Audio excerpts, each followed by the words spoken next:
Hello there, Leos. Welcome to your reading. When I was shuffling out the cards, I saw two kind of slideshows. So I'm going to talk about them one by one and how they relate to the cards that are on the table here. So the first thing that I saw is I see this little girl. She looks about 15 or 16. It looks like the 1800s. She's wearing a dress and she's on a bicycle. So she hiked up her dress to be able to sit properly on the bicycle so that the dress, the hems of her dress, doesn't get caught in the spokes and the wheels. So she hiked up her dress, her knees are exposed, she's wearing like stockings underneath and, some shoes, dress shoes. And she is just really happy with this new bicycle. So she's riding all over the village and she's going through a dirt road. And it looks like it recently rained, so there are puddles of water, rocks. So it's an uneven dirt road with a lot of mud, but she doesn't care. So she's riding through it, and she got mud like all over, her dress. It kind of like got into the tires, and then it splashed back on her clothes, on her hair.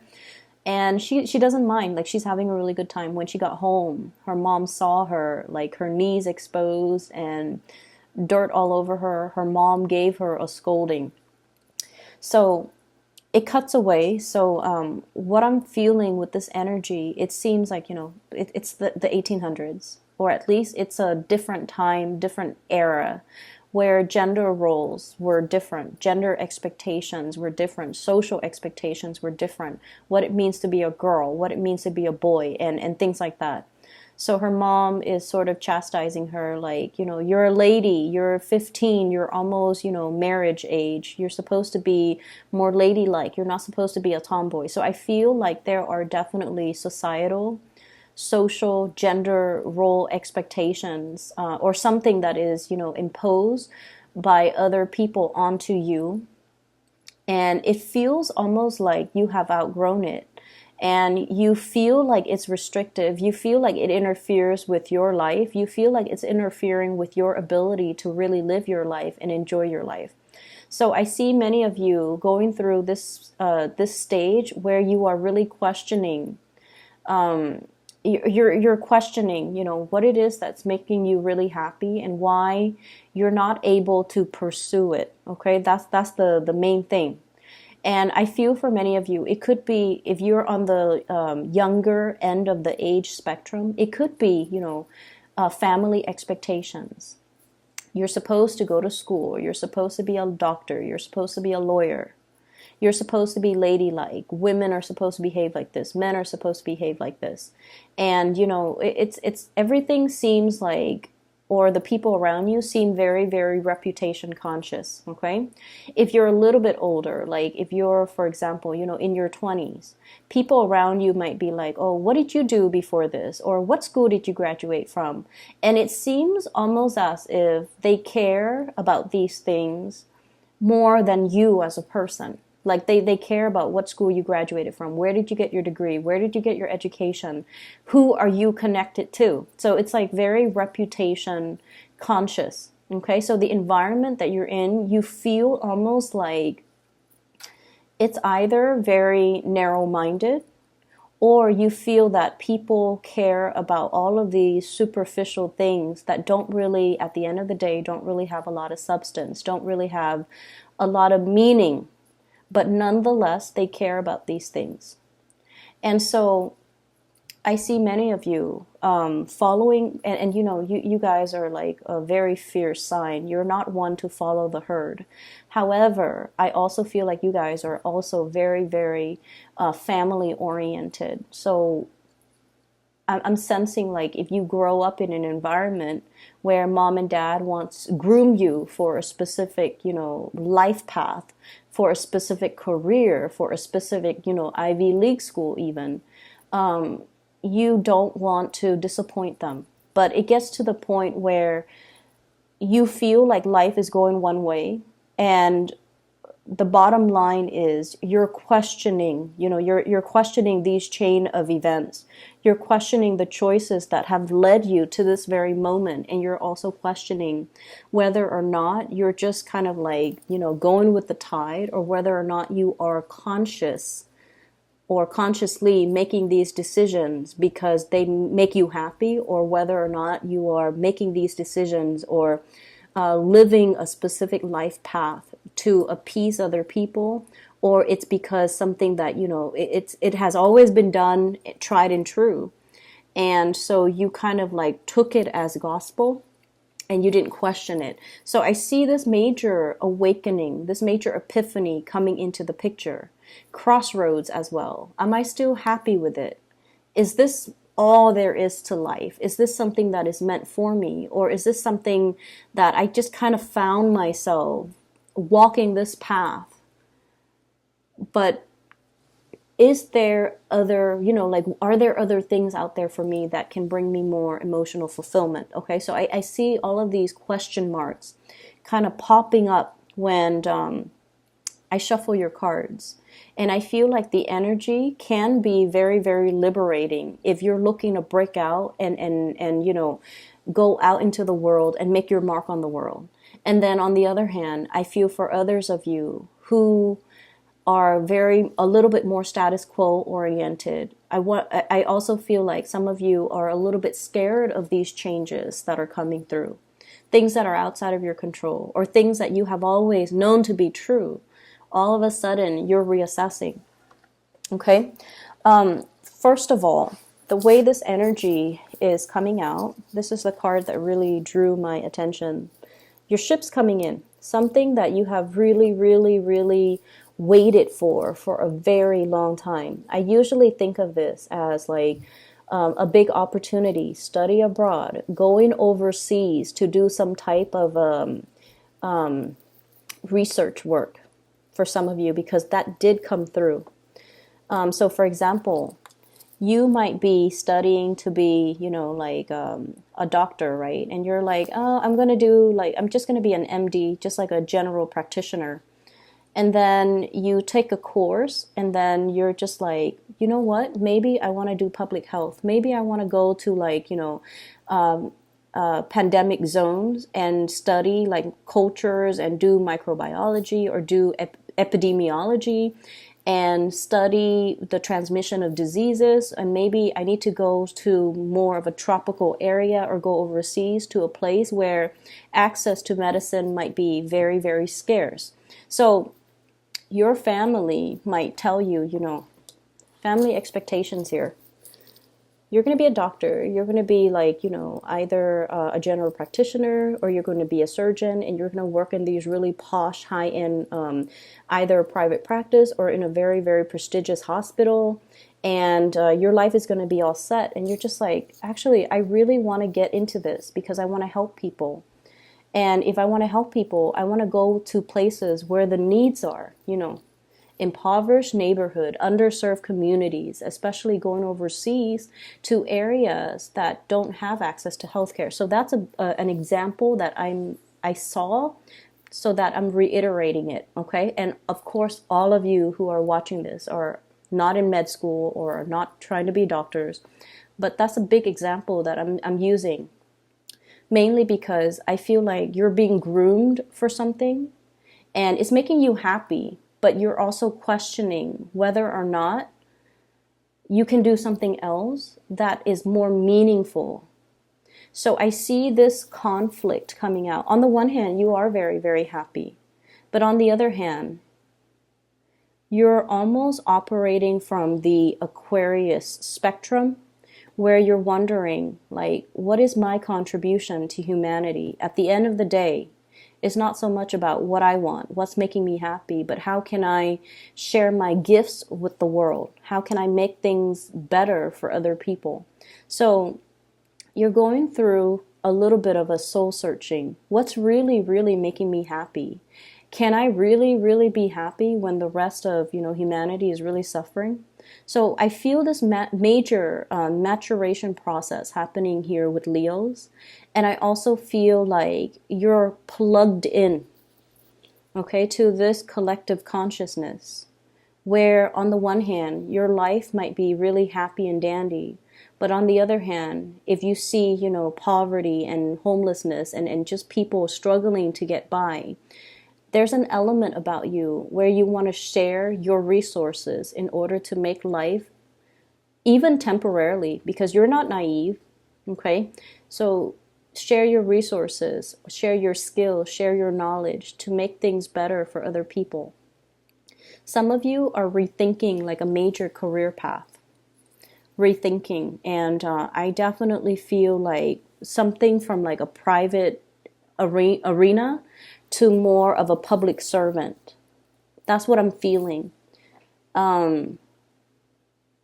So I feel like, for example, if you're a psychiatrist, if you're a doctor, you're thinking possibly going, packing up your bags from private practice. Even if you're a lawyer, private practice, going to be like a public defender or work in a more public environment where you're helping a lot of people. So you do want to, on the one hand, really serve humanity, but you also like, you're happy where you are. I don't feel like there's problems. With this 10 of Cups here, you're very happy. And you feel very blessed with everything that you have achieved and everything, all the good things that are coming your way. But on the other hand, it's almost like you can't really sleep at night if there are people struggling out there in the world. Okay, so that's what I'm sensing. The second image that came through for you, and it's really weird, and I don't know why, I'm not seeing people, but I'm seeing animals. And the animals have, human characteristics, like human behaviors. They look like animals, but and I don't know why my guides don't show it in terms of a scene with humans, but let me just relay the message. So there's this nest, it's in the tree, and there are three little birds that have hatched from these eggs, and the mother is there. So there's a nest in the tree, there are three little birds, and the mother bird, the female bird, is there as well, watching over her three kids. And then the dad bird comes back. He has like worms and grubs in his mouth, and then he feeds the kids. And then the mom and dad seems like they're bickering. So then the dad was all like, okay, I've done my part. I've fed the kids. Now I'm going to go off and play. Okay, so that's like the image that I'm seeing. And that's why I question, like, why don't I see humans? Like, why isn't it just the mom with the kids? Dad comes home, gives them money, and then takes off. So what I'm feeling here is a situation where two people potentially could be staying together because of obligation, okay? Because of expectations from other people, because they're trying to keep the family unit intact, because both of these people have specific roles that are assigned to them, okay? So one person could be in charge of taking care of the kids. The other one is like, bringing home the bacon, bringing home the money.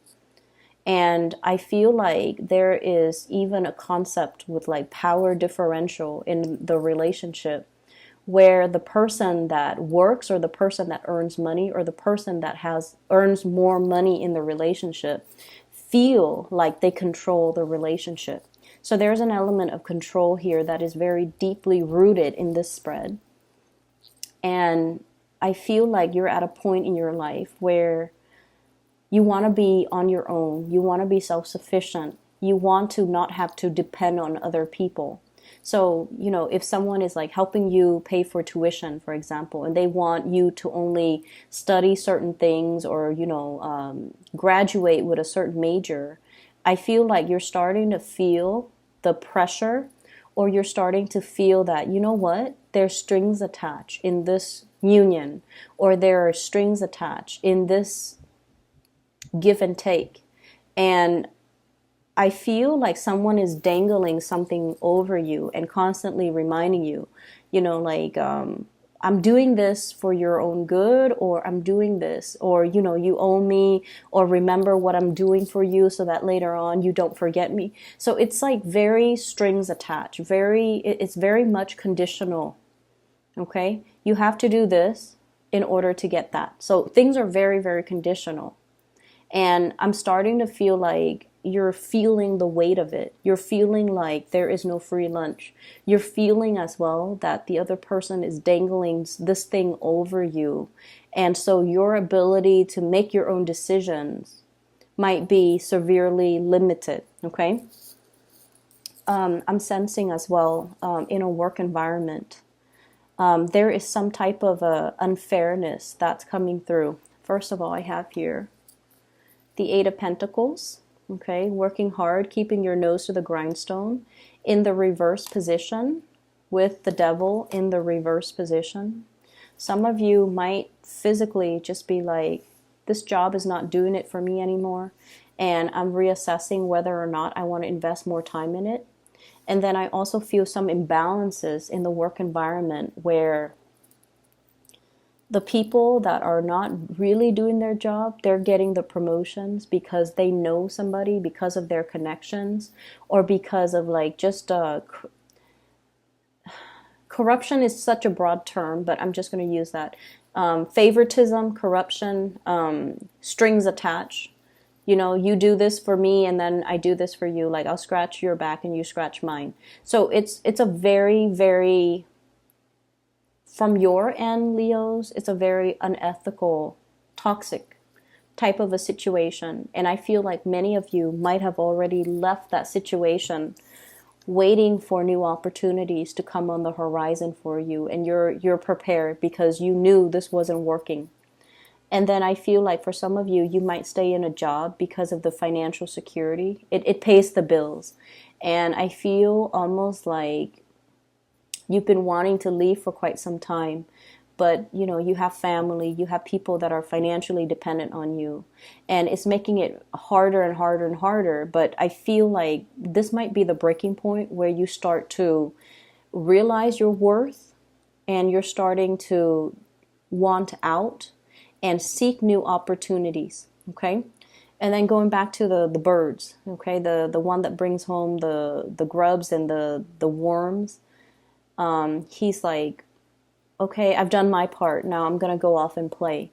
So I definitely feel the weight of responsibilities, obligations, especially when it comes to child rearing, when it comes to family expectations, when it just comes to not being able to get your alone time, okay?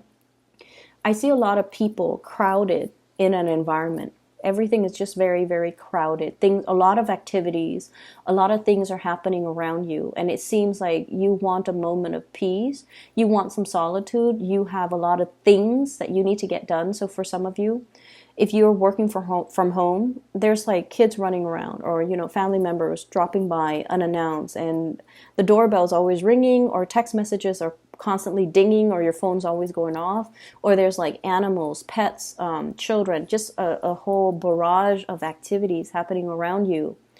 And take yourself to the library, take yourself somewhere else where you can get your work done. And then I also feel for others who are, you know, in between jobs, who are trying to apply for a job, getting their resume together, looking for jobs online, and it's almost like the responsibilities that you have to contend with is delaying the job search process. Okay, so that's what I'm feeling. And so somebody once gave me like the best advice. And it is like the best advice I've ever heard. One of the best that I've ever heard. And he's a father of a friend. And he mentioned to her when she was looking for work, treat the job search as a full-time job. You wake up at 7, you get ready. At 8, you sit at your computer, or 7 to 8, you eat your breakfast or whatever. And then at 8 to 5 p.m., you sit at your computer and you look for work, you apply for it one after the other, you take your lunch break at 12, and then you stop doing the job search at 5. And he goes, and then the next day you repeat. So you treat the whole job searching process as if it's a full-time job. And once you get yourself in a pattern, once you are responsible, once you are diligent, and I feel like, you know, that's when the serious jobs are going to be in the picture. Treat it like a full-time job, okay? Be serious with it. And don't just bookmark it and let it sit. When something catches your fancy, apply for it right away. That way you can knock it down. And he also said, like, as well, create a quota for yourself. So for example, today I'm going to apply for 5 jobs. And then until you finish those, 5 jobs applications, that's when you call it a day. And then the next day, set a quota for yourself. But either way, we have to treat it like a full-time job. And so I see some of you, you're kind of like sitting at home, trying to do these job searches, or trying to fix your resume, or trying to apply for these job applications. And, it's not a fun process. And I see kids around you like, Mom, do you look at what I'm doing? Or Dad, look at what I'm doing. And so you're getting a lot of distractions. And so, block out some time, go to the library, go to a coffee shop with like internet, and try to take care of things from your end. And don't feel guilty that you kind of need to, be away from people. There's nothing wrong with that. You need to do what you need to do to take care of yourself first, and then, resume your life after. Okay, so that's what I'm feeling. And I do see money being a little bit of an issue for many of you. So I have here the Eight of Pentacles. Whatever that was stably coming in is no longer coming in. And then we also have as well the Two of Pentacles. This is kind of like making ends meet, usually piecing together a few part-time jobs in order to get by, in order to make rent, in order to pay the bills at the end of the day. There's a lot of assistance coming through from family members and loved ones. I do sense that. But I feel like, while we're in this space, it's really, really, it can feel really disheartening. Okay, I do sense that. It can feel very disheartening. But they're really telling you not to cut corners and do things the right way.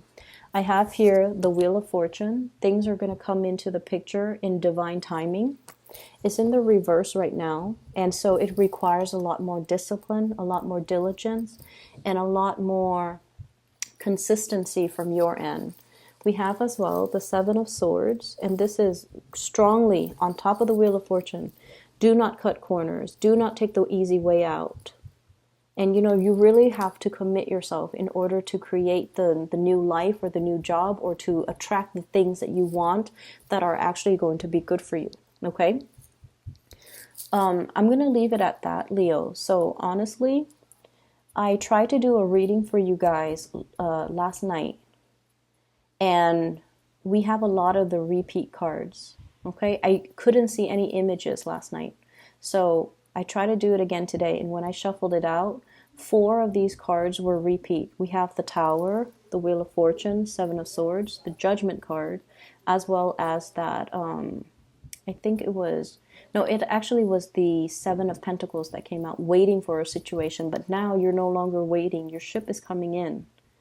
And I just feel like, keep at it. Go on your journey. If you need a break away from people in order to get things done for yourself, don't feel bad, okay?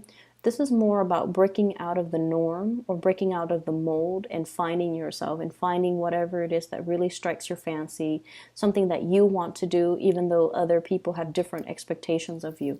So I feel like you're carving that path, or you're paving that path for yourself, so that you can be freed and unencumbered by other people's expectations. So I will leave it at that. I hope the reading is helpful for you guys, okay?